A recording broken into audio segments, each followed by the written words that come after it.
ಆತ್ಮೀಯ ವಿದ್ಯಾರ್ಥಿಗಳೇ, Kannada express YouTube ಚಾನಲ್‌ಗೆ ಸ್ವಾಗತ, ಸುಸ್ವಾಗತ. ಇವತ್ತಿನ ಒಂದು ವಿಷಯ NMMS ಪರೀಕ್ಷೆಯಲ್ಲಿ ಬರ್ತಕ್ಕಂಥ ಭೌತಶಾಸ್ತ್ರದ ಮೇಲೆ ಕೇಳಿರಲಾಗಿರ್ತಕ್ಕಂಥ ಪ್ರಶ್ನೋತ್ತರಗಳ ಬಗ್ಗೆ ನಾವಿವತ್ತು ತಿಳ್ಕೊಳ್ಳೋಣ. ಈಗಾಗಲೇ ನಮ್ಮ ಒಂದು ಯೂಟ್ಯೂಬ್ ಚಾನಲ್ ಜಿಮ್ಯಾಟ್ ಕುರಿತು ಹಾಗೂ ಸಾಕಷ್ಟು ವಿಡಿಯೋಗಳು ಲಭ್ಯ. ತಾವೆಲ್ಲರೂ ಹೋಗಿ ವೀಕ್ಷಿಸಿ, ನಿಮ್ಮ ಸ್ನೇಹಿತರಿಗೂ ಶೇರ್ ಮಾಡಿ, ಈ ವಿಡಿಯೋಗೊಂದು ಲೈಕನ್ನು ಕೊಡ್ರಿ ಅಂತ ಹೇಳ್ತಾ ಇವತ್ತಿನ ವಿಡಿಯೋನ ಆರಂಭ ಮಾಡ್ತಾ ಇದ್ದೀನಿ.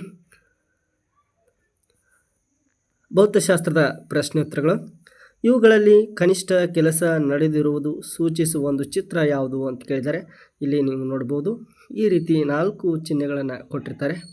ಇವುಗಳಲ್ಲಿ ಯಾವುದು ಕನಿಷ್ಠ ಕೆಲಸ ನಡೆದಿರ್ತಕ್ಕಂಥದ್ದು ಅಂತ ಹೇಳಿದ್ದಾರೆ. ಇದಕ್ಕೆ ಸರಿಯಾದ ಒಂದು ಪ್ರಶ್ನೆ ಆಯ್ಕೆ 1 ಆಗುತ್ತೆ. ಹಾಗೆ ಎರಡನೇ ಪ್ರಶ್ನೆಯನ್ನು ನೋಡೋಣ. ಹೇಳಿಕೆಯನ್ನು ಕೊಟ್ಟಿದ್ದಾರೆ. ಮಿಕ್ಸರನ್ನು ಕೆಲ ನಿಮಿಷ ಬಳಸಿದಾಗ ಉತ್ಪತ್ತಿಯಾಗುವ ಉಷ್ಣದಿಂದ ಬಟ್ಟಲು ಬಿಸಿಯಾಗುತ್ತದೆ. ಅದಕ್ಕೆ ಕಾರಣ ಘರ್ಷಣೆಯಿಂದ ಉಷ್ಣ ಉತ್ಪತ್ತಿಯಾಗುತ್ತದೆ. ಮಿಕ್ಸರ್ ಬಟ್ಟಲಿಂದ ಬಿಸಿಯಾಗುತ್ತದೆ. ಇದಕ್ಕೆ ಸರಿಯಾಗಿರ್ತಕ್ಕಂಥ ಉತ್ತರ 2 ಕೂಡ ಸರಿಯಾಗಿರ್ತಕ್ಕಂಥದ್ದು. ಯಾಕಂದರೆ ಮಿಕ್ಸರ್ ಘರ್ಷಣೆಯಿಂದ ಬಿಸಿಯಾಗುತ್ತದೆ, ಅದರ ಜೊತೆಗೆ ಅದು ಕೂಡ ಏನಾಗುತ್ತೆ, ಇಲ್ಲಿ ಘರ್ಷಣೆಯಿಂದ ಉಷ್ಣ ಉತ್ಪತ್ತಿಯಾಗುತ್ತದೆ. ಇದಕ್ಕೆ ಸರಿಯಾಗಿರ್ತಕ್ಕಂಥ ಉತ್ತರ ಭೌತಶಾಸ್ತ್ರದ ಪ್ರಶ್ನೋತ್ತರಗಳು. ಹಾಗೆ ಮುಂದಿನ ಪ್ರಶ್ನೆಯನ್ನು ನೋಡೋಣ. ಒಬ್ಬನು 14 kg ತೂಕ ಇರುವ LPG ಸಿಲಿಂಡರನ್ನು ಮೆಟ್ಟಿಲಿನ ಮೂಲಕ 12 ಮೀಟರ್ ಚಲಿಸಿ ಮೊದಲ ಅಂತಸ್ತಿಗೆ ಒಯ್ಯುತ್ತಾನೆ. ಹಾಗಾದರೆ ನಡೆದ ಕೆಲಸ ಈ ರೀತಿಯಾಗಿ ಕೊಟ್ಟಿದ್ದಾರೆ. ಇಲ್ಲಿ ಆಯ್ಕೆ 3 ಸರಿಯಾಗಿರ್ತಕ್ಕಂಥ ಆನ್ಸರ್ ಆಗಿದೆ. 1680 ಜೌಲ್. ಇನ್ನು ಮುಂದಿನ ಪ್ರಶ್ನೆಯನ್ನು ನೋಡೋಣ. ಸಾಗರ ಉಷ್ಣ ಶಕ್ತಿಯಿಂದ ವಿದ್ಯುತ್ ತಯಾರಿಸಲು ಸಂಶೋಧನಾ ಸಂಸ್ಥೆಯೊಂದು PQRS ಗಳೆಂಬ 4 ದ್ರವ್ಯಗಳಿಂದ ಆಯ್ದುಕೊಂಡಿದೆ. ಇವುಗಳಲ್ಲಿ ಕುದಿಯುವ ಬಿಂದು ಕ್ರಮವಾಗಿ 200, 150 ಕೆಲ್ವಿನ್, 210, 145ಗಳಾಗಿವೆ. ಟರ್ಬೈನ್ ತಿರುಗಿಸಲು ಬಳಸಬಹುದಾದ ಅತಿ ಸೂಕ್ಷ್ಮ ದ್ರವ ಯಾವುದು ಅಂತ ಕೇಳಿದ್ದಾರೆ. ಇದಕ್ಕೆ ಸರಿಯಾಗಿರ್ತಕ್ಕಂಥದ್ದು ಅತಿ ಸೂಕ್ಷ್ಮವಾಗಿರ್ತಕ್ಕಂಥದ್ದಂದರೆ ಆಯ್ಕೆ 4 ಸರಿಯಾಗಿರ್ತಕ್ಕಂಥ ಉತ್ತರ.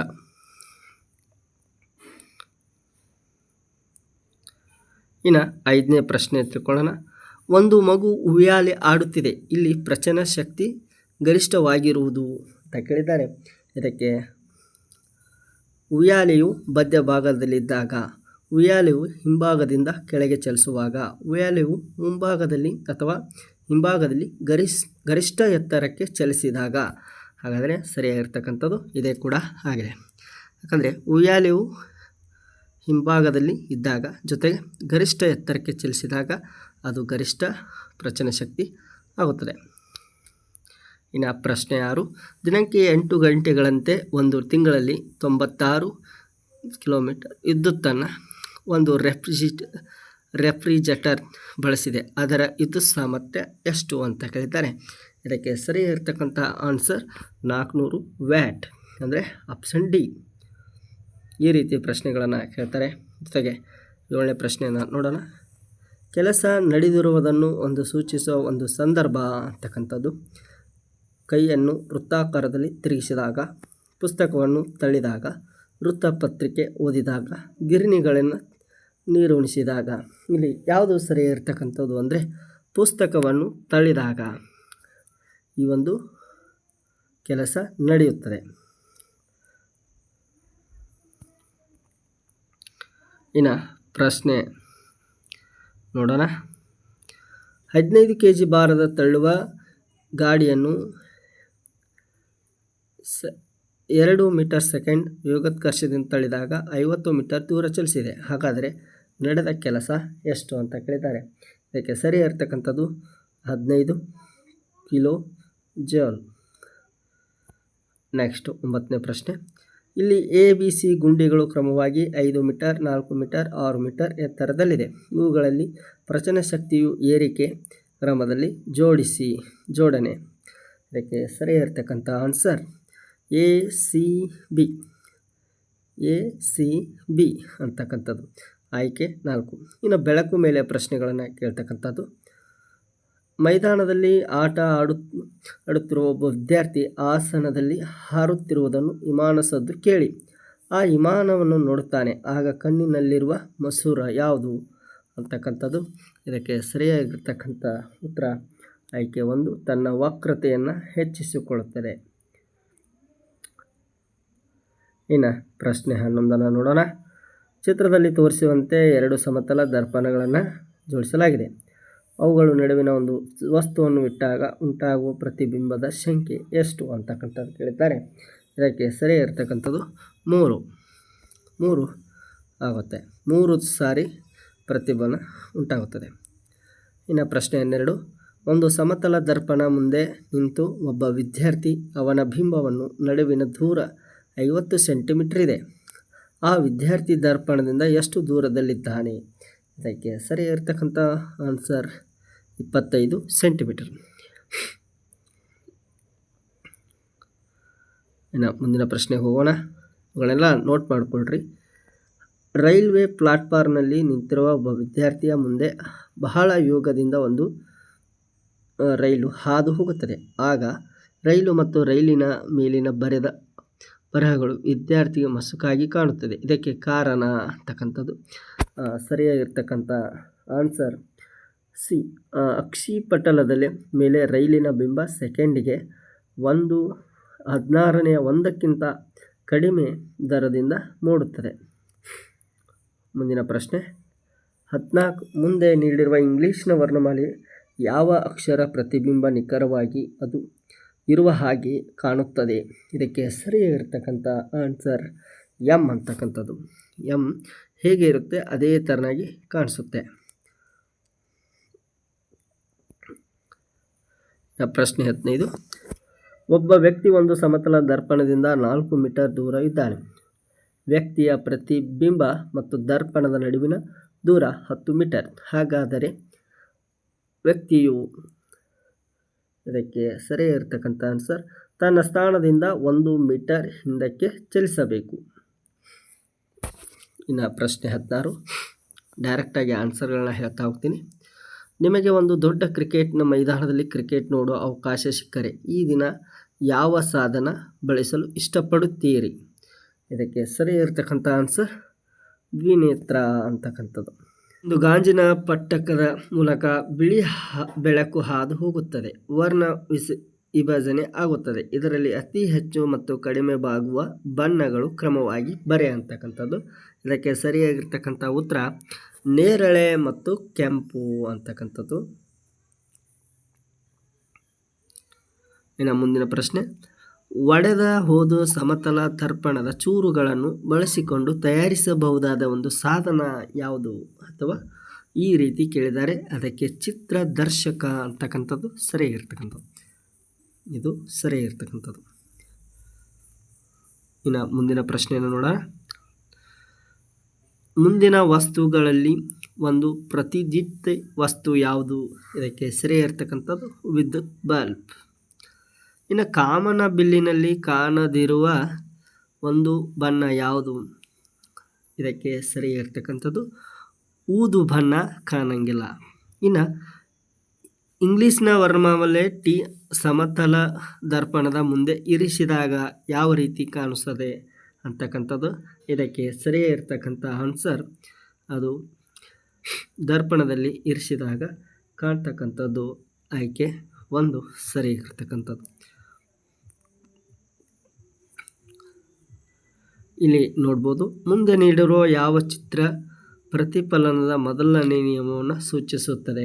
ಇದಕ್ಕೆ ಸರಿಯಾಗಿರ್ತಕ್ಕಂಥದ್ದು ಆಯ್ಕೆ 4. ಇದು ನೋಡ್ರಿ, ಈ ಆಯ್ಕೆ 4 ಸರಿಯಾಗಿರ್ತಕ್ಕಂಥದ್ದು. ಇನ್ನು ಘರ್ಷಣೆ ಪಾಠ ಮೇಲೆ ಪ್ರಶ್ನೆಗಳು. ಒಬ್ಬ ಹುಡುಗ ರಸ್ತೆಯಲ್ಲಿ ಸೈಕಲ್ ಚಲಿಸುತ್ತಿದ್ದಾನೆ. ಸೈಕಲ್ನ ಚಕ್ರವು ರಸ್ತೆಯೊಡನೆ ಉಂಟು ಮಾಡುವ ಘರ್ಷಣೆ ಬಲವು ದಿಕ್ಕು ಯಾವುದು? ಇದಕ್ಕೆ ಸರಿಯಾಗಿರ್ತಕ್ಕಂಥದ್ದು ಆಯ್ಕೆ 2 ಹಿಮ್ಮುಖವಾಗಿರುತ್ತದೆ. ಇನ್ನು ವಿಮಾನದ ಮುಂಭಾಗದಲ್ಲಿ ಸರಿಸುಮಾರು ಮೊನಚಾಗಿರುವುದು ಇದರಿಂದ ಅಂತ ಹೇಳ್ತಾರೆ. ಇದಕ್ಕೆ ಸರಿಯಾಗಿರ್ತಕ್ಕಂಥ ಆನ್ಸರ್ ಆಯ್ಕೆ 2 ಗಾಳಿಯಿಂದಾಗುವ ಘರ್ಷಣೆಯಿಂದ ತಗ್ಗಿಸಬಹುದು. ಇನ್ನು 25ನೇ ಪ್ರಶ್ನೆ, ಮಂಜುಗಡ್ಡೆಯ ಮೇಲೆ ಬರಿಗಾಲಿನಲ್ಲಿ ನಡೆಯುವಾಗ ಹೆಚ್ಚು ಜಾರುತ್ತದೆ ಏಕೆಂದರೆ. ಇದಕ್ಕೆ ಸರಿಯಾಗಿರ್ತಕ್ಕಂಥ ಆನ್ಸರ್ ಆಯ್ಕೆ 2, ಮಂಜಿನ ಮೇಲೆ ಕಡಿಮೆ ಘರ್ಷಣೆ ಉಂಟು ಮಾಡುತ್ತದೆ. ಇನ್ನು 26ನೇ ಪ್ರಶ್ನೆ, ಸ್ಮಿತಾ ಆಟಿಕೆಯ ಕಾರನ್ನು ಒಣಗಿಸಿರುವ ಮಾರ್ಬಲ್, ತೇವವಾಗಿರುವ ಮಾರ್ಬಲ್ ದಿನಪತ್ರಿಕೆ ಮತ್ತು ಹರಡಿರುವ ಟವಲ್ ಮೇಲೆ ಓಡಿಸುತ್ತಾಳೆ. ಕಾರಿನ ಮೇಲೆ ಉಂಟಾಗುವ ಘರ್ಷಣೆ ಬಲವು ಏರಿಕೆ ಕ್ರಮ ಯಾವುದು ಅಂತಕ್ಕಂಥದ್ದು. ಇದಕ್ಕೆ ತೇವವಾಗಿರುವ ಮಾರ್ಬಲ್, ಒಣಗಿರುವ ಮಾರ್ಬಲ್, ದಿನಪತ್ರಿಕೆ, ಹರಡಿರುವ ಟವೆಲ್, ಈ ರೀತಿಯಾಗಿ ಏರಿಕೆ ಕ್ರಮದಲ್ಲಿ ಬರೀಬೇಕು. ಇನ್ನು ನಮ್ಮ ಸುತ್ತಲೂ ಯಾವಾಗಲೂ ವರ್ತಿಸುವ 2 ಸಾಮಾನ್ಯ ಬಲಗಳು ಯಾವುದು ಅಂತಕ್ಕಂಥದ್ದು. ಒಂದು ಘರ್ಷಣೆ, ಗುರುತ್ವ, ಆಯ್ಕೆ 1 ಸರಿಯಾಗಿರ್ತಕ್ಕಂಥದ್ದು. ಇನ್ನು 28ನೇ ಪ್ರಶ್ನೆ, ತರಳದ ಘರ್ಷಣೆಯು ಅವಲಂಬಿತವಾಗಿರುವ ಒಂದು ಅಂಶ ಅಂತಕ್ಕಂಥದ್ದು. ಆಯ್ಕೆ 4 ಹಿನ್ನೆಲೆವು. ತರಳದ ವೇಗ, ವಸ್ತುವಿನ ಆಕಾರ, ತರಳದ ಸ್ವಭಾವ. ಇನ್ನು 29, ಗಾಡಿಯೊಂದನ್ನು ಎಳೆಯುವಾಗ ಕುದುರೆಯು ಆರಂಭದಲ್ಲಿ ಹೆಚ್ಚು ಬಲ ಪ್ರಯೋಗಿಸುತ್ತದೆ. ಇದಕ್ಕೆ ಕಾರಣ ಅಂತಕ್ಕಂಥದ್ದು. ಆಯ್ಕೆ 1, ಸ್ಥಿರ ಘರ್ಷಣೆಯು ಕ್ರಿಯಾತ್ಮಕ ಘರ್ಷಣೆಗಿಂತ ಹೆಚ್ಚಾಗಿರುತ್ತದೆ. ಇಲ್ಲಿ 29 ಶಬ್ದ ಪಾಠದ ಮೇಲೆ, ಒಬ್ಬ ಹುಡುಗನು ಉಂಟು ಮಾಡಿದ ಶಬ್ದವು 4 ಸೆಕೆಂಡ್ಗೆ ಹಿಮ್ಮರಳಿ ಬರುತ್ತದೆ. ಪ್ರತಿಫಲಿಸುವ ವಸ್ತುವಿನ ಹುಡುಗನ ನಡುವಿನ ದೂರ ಎಷ್ಟು ಅಂತಕ್ಕಂಥದ್ದು. ಇದಕ್ಕೆ ಸರಿಯಾಗಿರ್ತಕ್ಕಂಥ ಆನ್ಸರ್ ಆಯ್ಕೆ 1, 692 ಮೀಟರ್. ಇನ್ನು 31ನೇ ಪ್ರಶ್ನೆ, ಚಲಿಸುತ್ತಿರುವ ವಾಹನವೊಂದು ಹಾರ್ನ್ ಮಾಡುತ್ತಿದೆ. ಹಾರ್ನ್ ಶಬ್ದವು ತೀವ್ರತೆ ವಾಹನದ ಮುಂಭಾಗದಲ್ಲಿ ಹೆಚ್ಚಾಗಿದ್ದು ಹಿಂಭಾಗದಲ್ಲಿ ಕಡಿಮೆಯಾಗುತ್ತದೆ. ಇದಕ್ಕೆ ಕಾರಣ ಅಂತಕ್ಕಂಥದ್ದು. ಇದಕ್ಕೆ ಕಾರಣ ಅಂದರೆ ವಾಹನದ ಮುಂಭಾಗದಲ್ಲಿ ಶಬ್ದವು ಆವೃತ್ತಿಯು ಹೆಚ್ಚಾಗಿದ್ದು ಹಿಂಭಾಗದಲ್ಲಿ ಅದು ಕಡಿಮೆಯಾಗಿರುತ್ತದೆ. ಆಯ್ಕೆ 1 ಇದಕ್ಕೆ ಸರಿಯಾಗಿರ್ತಕ್ಕಂಥದ್ದು.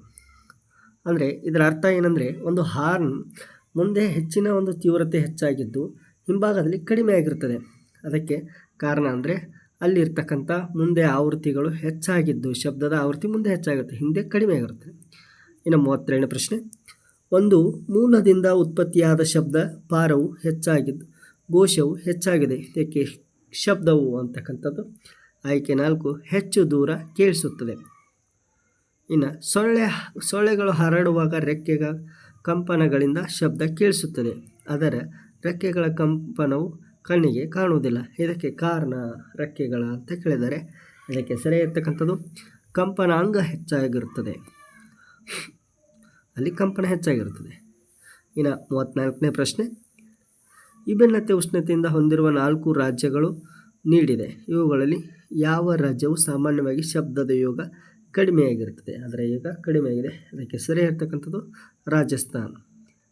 ಇನ್ನು 35ನೇ ಪ್ರಶ್ನೆ, 20 ಸೆಂಟಿಮೀಟರ್ ತರಂಗವು ದೂರವಿರುವ ಒಂದು ತರಂಗವು 10 ಸಂಪೀಡನಗಳನ್ನು 11 ವಿರಳನ ಉಂಟುಗಳನ್ನು ಮಾಡಿದಾಗ ಅದರ ಚಲಿಸುವ ದೂರ ಎಷ್ಟು? ಇದಕ್ಕೆ ಸೂತ್ರ ಇರುತ್ತೆ, ನೋಡ್ಬೋದು.